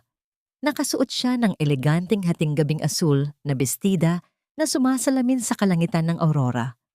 Ang kanyang tindig ay nag-uumapaw sa awtoridad at dangal. Wala na ang biyudang nakayuko, wala na ang inang nagmamakaawa sa kalsada. Sa kanyang tabi ay naglalakad si Alfonso, ang kanyang matapang na abogadong nagsisilbing matibay na kalasag. Ang mga bulungan ay mabilis na kumalat sa buong bulwagan. Ang mga reporter na naroon ay nagsimulang itutok ang kanilang mga kamera. Namutla si Doña Carmen. Ang kanyang ngiti ay napalitan ng matinding gulat at pandidiri. Mabilis siyang tumayo mula sa kanyang upuan at galit na itinuro si Mirelda. Anong ginagawa ng babaeng yan dito? Security! Palabasin niyo ang baliw na yan. Paano nakapasok ang babaeng yan dito? Nakakasira siya ng event. Matinis na sigaw ng matanda. Sinusubukang panatilihin ang kontrol na unti-unti nang nadudulas sa kanyang mga kamay. Nag-atubiling lumapit ang ilang natitirang gwardiya, ngunit isang malamig at matalim na tingin mula kay Alfonso ang nagpatigil sa kanila.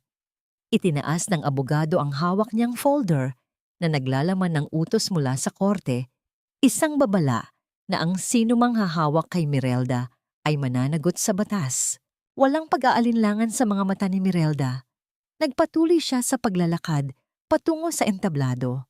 Bawat hakbang niya sa ibabaw ng pulang carpet ay sumasalamin sa kanyang pagbangon. Kung noon ay nakaluhod siya at pinupulot ang inapakang damit ng kanyang asawa habang pinagtatawanan ng mga tao, ngayon ay siya ang umaapak sa karangyaan ng mga taong umalipusta sa kanya. Ang mga matang dati ay lumuluha sa sakit ngayon ay nag-aapoy sa hustisya. Ang mga panauhin ay kusang gumawi upang bigyan siya ng daan.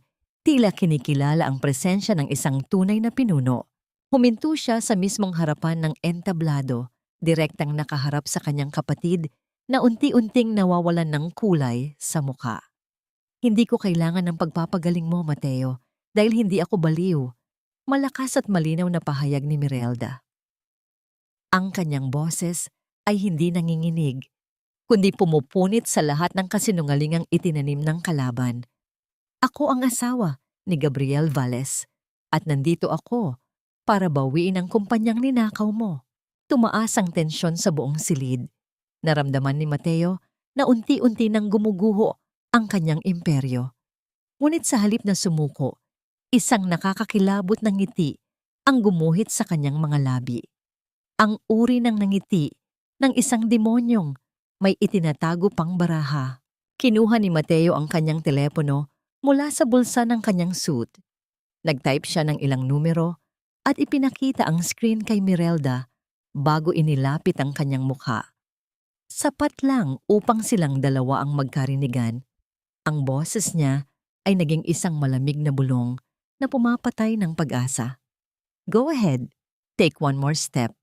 Isang hakbang pa, Mirelda, at sisiguraduhin kong bukas na bukas din ay mawawala na parang bula ang anak mo. Tila huminto ang pag-ikot ng mundo ni Mirelda. Ang malamig na banta ni Mateo ay pumasok sa kanyang pandinig tulad ng isang matalim na balaraw na direktang itinarak sa kanyang puso. Nanlamig ang kanyang mga kamay at ang matapang niyang anyo ay nagbadyang gumuho.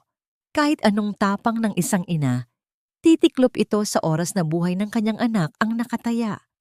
Unti-unting umurong ang kanyang paa, handa na sanang isuko ang laban para lamang sa kaligtasan ni Luna.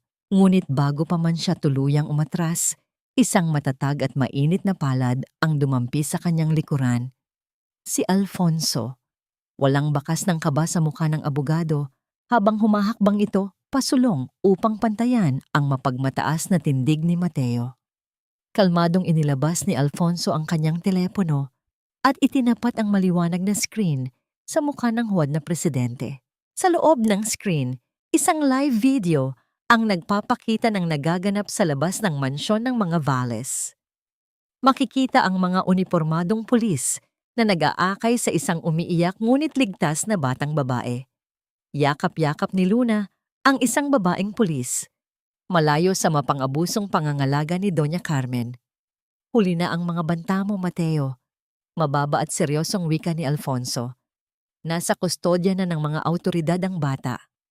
Wala ka ng barahang hawak. Nang makita ang mukha ng kanyang anak na ligtas, isang malalim na buntong hininga ang pinakawalan ni Mirelda. Ang takot na nagpapabigat sa kanyang dibdib ay mabilis na napalitan ng isang nagliliyab na tapang. Ngayon, wala nang makakapigil sa kanya. Buong lakas niyang hinablot ang mikropono mula sa stand sa harap ng entablado. Ang taginting ng tunog nito ay nagpatahimik sa mga nagbubulungang panauhin. Tingnan ninyong mabuti ang lalaking ito. Tinig ni Mirelda na umaalingaw-ngaw sa bawat sulok ng marangyang bulwagan. Ipinurot niya ang kanyang nanginginig na daliri kay Mateo na ngayon ay unti-unti nang pinagpapawisan. Ang taong nagkukunwaring nagdadalamhati ay ang mismong demonyong sumira sa pamilya namin. Ginamit niya ang kapangyarihan at pera upang magbayad ng mga doktor, upang palabasin na ako ay baliw at walang kakayahang alagaan ang aking anak. Ninakaw niya ang Aurora Air mula sa asawa ko gamit ang panlilinlang. Pilit na inagaw ni Mateo ang mikropono, sumisigaw na huwag paniwalaan ang kanyang kapatid dahil nga sa umano'y sakit nito sa pag-iisip. Ngunit nabasag ang kanyang pagdepensa nang isang pamilyar na boses ang sumigaw mula sa likuran ng mga mamamahayag. Naglakad patungo sa unahan si Carla. Ang dating mapagmataas na flight attendant ngayon ay nakayuko sa hiya, ngunit taglay ang katapangan upang itama ang kanyang mga pagkakamali. Itinaas niya ang hawak na USB drive upang makita ng lahat. Totoo ang lahat ng sinabi ni Madam Mirelda. Maluhaluhang pag-amin ni Carla sa harap ng naguguluhang madla. Ako ang mismong inutusan niyang magtago ng recording kung paano niya binayaran ang psychiatrist para pekein ang medical records. Isa siyang halimaw na walang sinasanto. Kahit sarili niyang dugo at laman, ay itatapon niya kapag wala ng silbi. Umugong ang malakas na pagkabigla mula sa mga imbitadong bisita. Ang mga mamamahayag ay nag-uunahan sa pagkuha ng larawan at pahayag. Ngunit hindi pa tapos ang paghuhukom. Lumapit si Alfonso sa control panel ng pasilidad. Sa isang kumpas niya, namatay ang malalaking ilaw sa entablado at bumukas ang malaking screen sa likuran. Imbes na isang video presentation ng kumpanya, ang umalingaw-ngaw sa mga naglalakihang speaker ay isang pamilyar na boses na nahihirapang huminga. Ang boses ni Gabriel Valles, narinig ng buong lipunan ang pautol-utol na pag-ubo at ang garalgal na pagmamakaawa ng tunay na presidente para sa kanyang gamot. At narinig din nila ang malamig, walang awang sagot ni Mateo na hinahayaan itong mamatay upang makuha ang buong kayamanan. Ang bulwagan ay binalot ng isang nakakakilabot na katahimikan na sinundan ng sumasabog na puot mula sa mga shareholders at mga kaibigan ni Gabriel. Ang maskara ng kabutihan ni Mateo ay tuluyan ng nawasak. Sa gilid ng bulwagan, nakita ni Arnaldo na wala na silang kawala. Susubukan sana nitong tumakas sa likurang pinto, ngunit mabilis siyang hinarang at pinusasan ng mga pulis na tahimik nang nakapasok sa gusali. Sa unahang lamesa, ang kayabangan ni Doña Carmen ay tuluyan ng naglaho. Nanlaki ang kanyang mga mata habang pinapakinggan ang pag-amin ng kanyang paboritong anak sa pagpatay. Nanginig ang matanda at isang matalim na kirot ang gumapang sa kanyang dibdib. Napahawak siya sa kanyang damit, naghahabol ng hininga at dahan-dahang napabagsak sa kanyang upuan. Tumingin siya sa kanyang mga mayamang amiga upang humingi ng saklolo. Ngunit ang mga taong nakikipagplastikan sa kanya kanina ay umurong at tiningnan siya ng may matinding pandidiri. Iniiwan siyang nag-iisa sa kanyang paghihingalo. Napalilibutan ng mga nagagalit na tao, mga kumikislap na kamera, at mga pulis na papalapit na sa entablado. Napagtanto ni Mateo na nawala na ang lahat sa kanya. Ang Aurora Air, ang pera, ang paggalang ng lipunan, lahat ay naging abo. Ang kanyang takot ay mabilis na napalitan ng isang baliw at nag-aalab na galit. Sa isang mabilis na galaw, hinablot ni Mateo ang isang makapal na bote ng champagne mula sa kalapit na mesa. Malakas niya itong inihampas sa gilid ng bakal na poste na nagdulot ng pagkalat ng matutulis na bubog sa paligid. Hawak ang basag na bote at may mga matang tila sa isang mabangis na hayop na nasukol. Sumugod siya nang mabilis patungo sa direksyon ni Mirelda. Sa isang iglap, ang bulwagan ay napuno ng matinding panik. Bago pa man makagalaw ang mga pulis, nakalapit na si Mateo hawak ang basag at matulis na bote na nakatutok sa mukha ni Mirelda. Ngunit hindi umabot ang patalim na bubog sa kanya. Isang malakas na figura ang mabilis na humarang sa kanyang harapan. Ginamit ni Alfonso ang kanyang sariling katawan bilang kalasag. Niyakap ng mahigpit si Mirelda upang protektahan ito mula sa panganib. Isang malalim at mahabang hiwa ang bumakat sa braso ni Alfonso habang sinasalo niya ang mapanganib na atake. Tumulo ang mainit na dugo sa manggas ng kanyang suit, ngunit hindi siya dumaing o bumitaw sa pagkakayakap sa ginang. Mabilis na dumagsa ang mga pulis at pwersahang inilapag si Mateo sa sahig. Mariin nilang itinuwid ang kanyang mga braso sa likuran at inilagay ang malamig na posas sa kanyang mga pulso. Ang dating makapangyarihang presidente ay nakadapa ngayon sa mismong entablado kung saan niya pinlano ang kanyang pinakamalaking tagumpay. Hindi pa rin tumatanggap ng pagkatalo. Pilit na iniaangat ni Mateo ang kanyang ulo mula sa pagkakadagan. Ang kanyang muka ay namumula sa galit, sumisigaw at isinisisi ang lahat ng kanyang kasalanan sa ibang tao. Isinigaw niya na hindi siya makatarungang tinatrato, na siya ang tunay na biktima ng pamilyang ito at wala silang utang na loob sa lahat ng sakripisyong ginawa niya upang mapalago ang kumpanya. Isa itong nakakaawang anyo ng isang manipulatibong taong tuluyan nang nilamon ng sariling kasinungalingan at hindi kailanman aamin sa kanyang mga pagkakamali. Kumalas si Mirelda mula sa protektibong yakap ni Alfonso at dahan-dahang naglakad patungo kay Mateo. Wala siyang galit.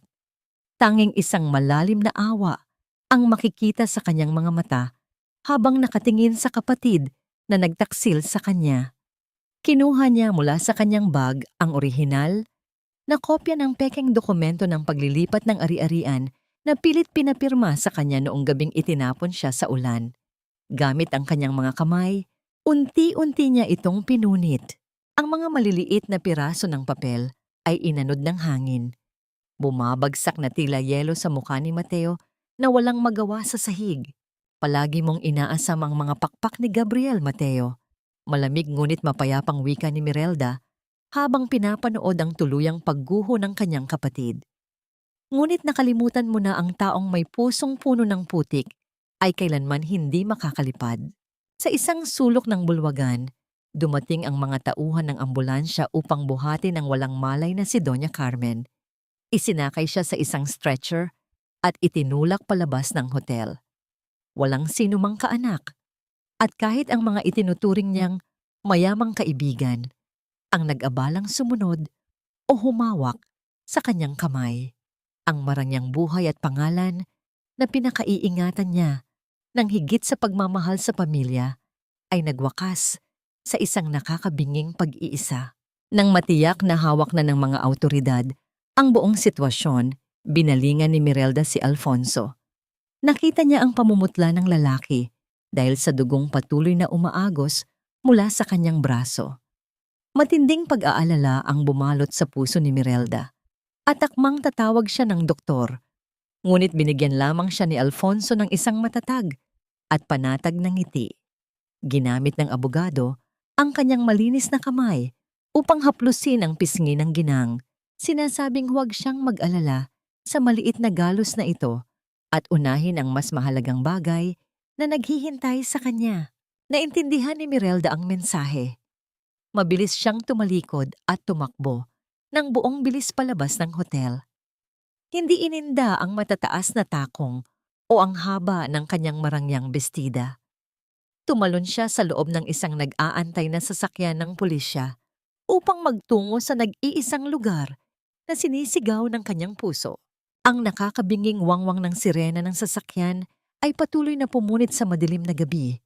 Nag-iiwan ng isang katanungan kung gaano kalala ang tinamong sugat ng taong nagligtas sa kanyang buhay. Mabilis at walang humpay ang mga hakbang ni Mirelda sa loob ng mahaba at maputing pasilyo ng presinto ng mga pulis. Bawat pagdampi ng kanyang sapatos sa makintab na sahig ay umaalingaw-ngaw na tila ritmo ng kanyang nagwawalang puso.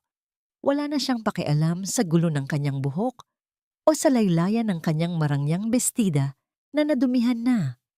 Ang tanging nakikita lamang ng kanyang mga mata ay ang dulo ng pasilyo, ang lugar kung saan nakaupo ang pinakamahalagang tao sa kanyang buhay. Sa isang maliit na upuan sa labas ng tanggapan, nakita niya si Luna.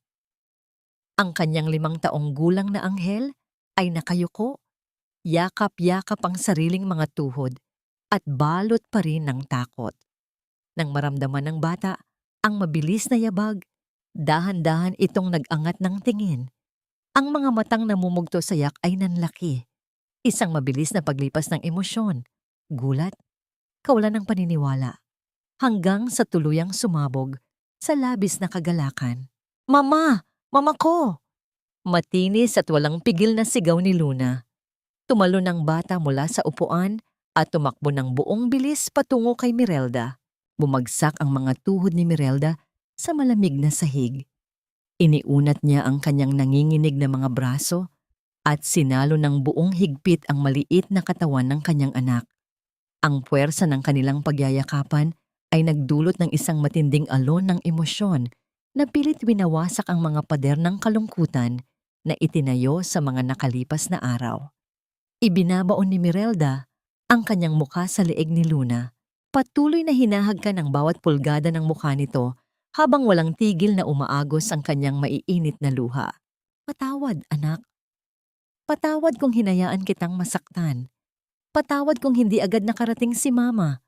Dito na ako, hindi na kita iiwan."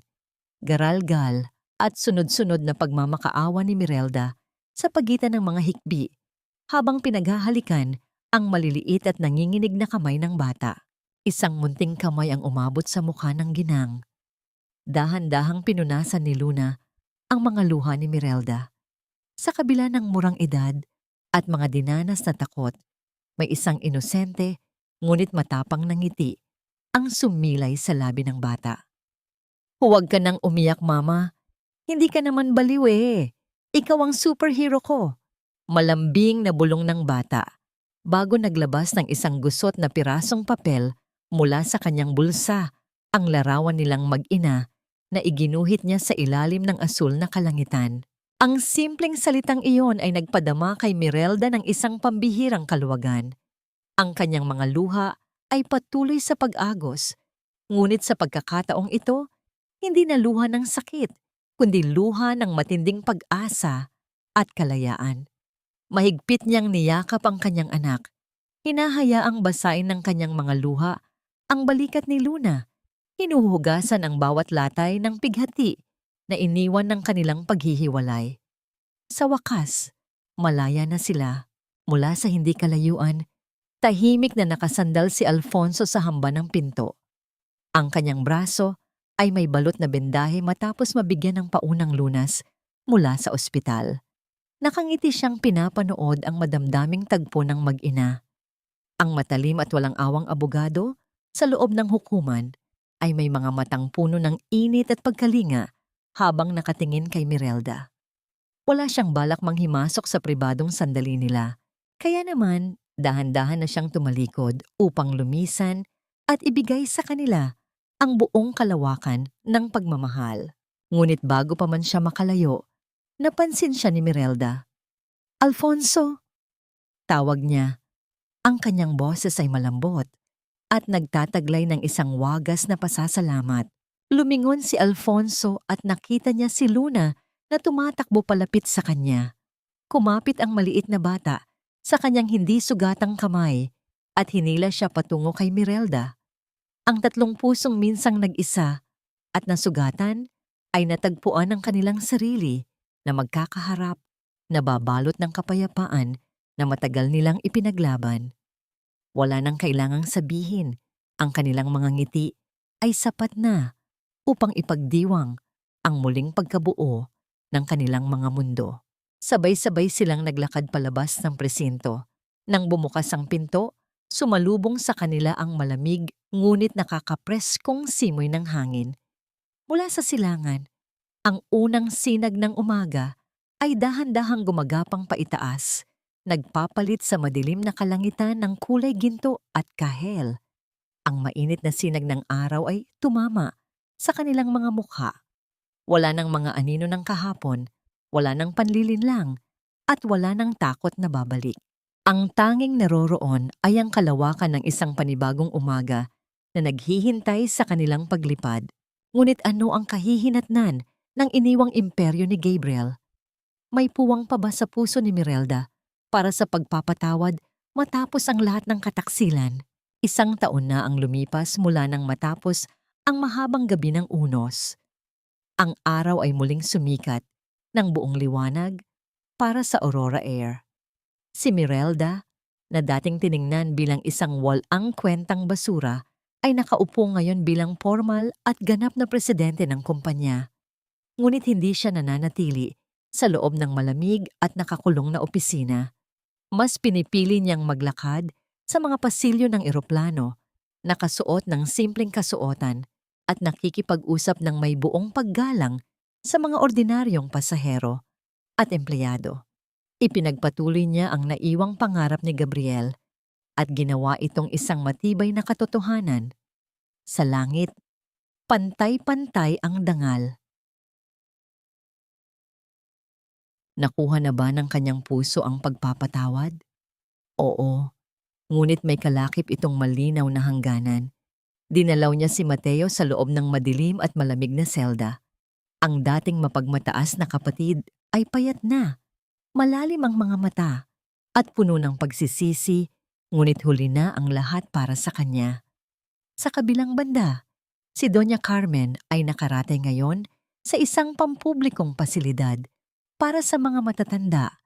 Paralisado ang kalahating katawan, hindi na makapagsalita at tuluyan ng iniwan ng mga huwad niyang kaibigan. Binigyan sila ni Mirelda ng kapatawaran, hindi upang ibalik ang nakaraan o bigyan sila ng puwang sa kanyang bagong buhay, kundi upang palayain ang kanyang sariling kaluluwa mula sa mabigat na kadena ng galit. Samantala, si Carla ay nabubuhay ng tahimik at marangal. Sa tulong ng maliit na puhunan mula kay Mirelda, nagtayo siya ng isang panaderya at masayang pinalalaki ang kanyang anak, malayo sa laso ng kasakiman. Natagpuan na ba niya ang tunay na kapayapaan? Ang sagot ay nakaukit sa isang payapang hapon sa tabing dagat. Ang kulay kahel na sikat ng araw ay humahalik sa kalmado at malawak na karagatan. Nakaupo si Mirelda sa ibabaw ng isang malinis na banig. Sa di kalayuan, ang masayang halakhak ni Luna ay sumasabay sa banayad na paghampas ng mga alon sa pampanghabang nagtatayo ang bata ng kastilyong buhangin.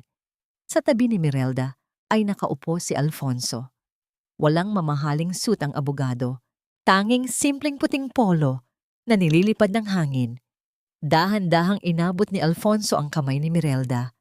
Walang marangyang diamante, kundi isang simpleng singsing na yari sa maingat na tinirintas na dahon ng damo na ginawa niya habang naghihintay sa dalampasigan. Isinuot niya ito sa daliri ng ginang, isang tahimik na pangako ng pag-ibig na walang hinihinging kapalit, walang pilitan, at puno ng kapanatagan. Sa gitna ng kanilang tahimik na pag-uusap, inilabas ni Mirelda ang isang pamilyar na lalagyan, ang kanyang sariling lutong pork adobo. Ngunit sa pagkakataong ito, hindi na ito alay para sa taong pumanaw o pagkaing itatapon lamang sa basurahan. Inihanda niya ito para sa mga taong nagmamahal sa kanya ngayon. Tinawag niya si Luna. Masayang pinagsaluhan ni na Alfonso, Luna at Mirelda ang simpleng ulam. Bawat subo ay nagdadala ng init ng isang tunay na pamilya, habang ang kanilang mga ngiti ay kasing tamis ng sarsa nito. Ano ang aral sa likod ng mahabang paglalakbay na ito? Sa pagtanaw ni Mirelda sa malawak na dagat, naintindihan niya ang isang napakahalagang katotohanan. Ang mga kababaihan ay hindi ginawa upang maging anino na tapakan, pagsamantalahan, at isantabi ng sinuman. Ang pagiging mabuti at mapagbigay ay may tunay na halaga lamang kung mayroon kang katapangan na ipagtanggol ang iyong sarili at ang mga taong mahal mo. Ang pag-ibig ay hindi natatapos sa isang trahedya o pagkawala. Ito ay nagbabago ng anyo, naghihilom sa tulong ng tamang tao, at muling umuusbong sa tamang panahon.